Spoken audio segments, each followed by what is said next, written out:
semester, I've been interning with the Riley County Child Care Licensing Program. Today, I'm going to talk a little bit about some safe sleep practices that you should be implementing at your daycare.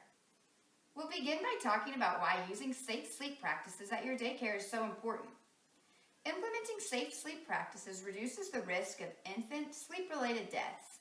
And as you know, establishing a healthy bedtime and nap time routine helps the child and definitely helps the parent or the provider.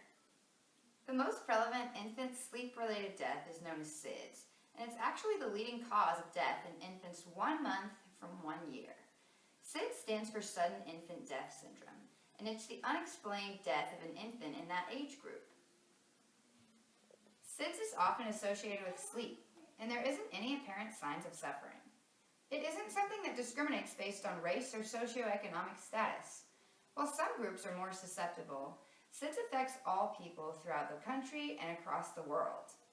SIDS is known as a diagnosis of exclusion, which means it isn't determined until all other alternatives have been eliminated. So what are the components of a safe sleeping environment for infants? The room temperature should be set at what would be comfortable for a lightly clothed adult, because it's important that babies don't get too hot or overheat while they're sleeping.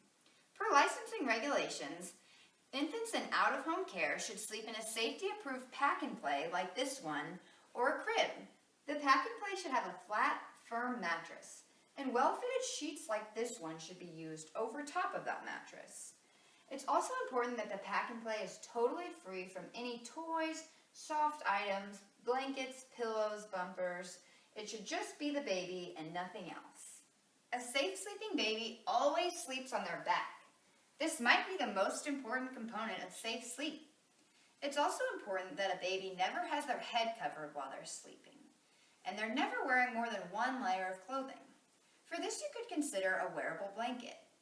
Something else to consider would be using a pacifier, which is not attached to the baby with a string or any other mechanism. It's super important that a baby always sleeps alone, never with an adult or never with another child. Let's recap what a safe sleeping environment looks like.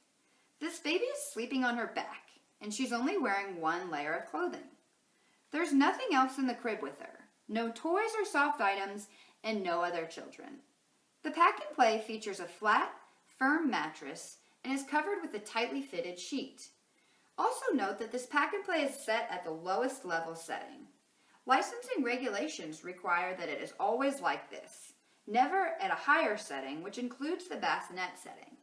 It's also important that you keep the manufacturer's guide on hand.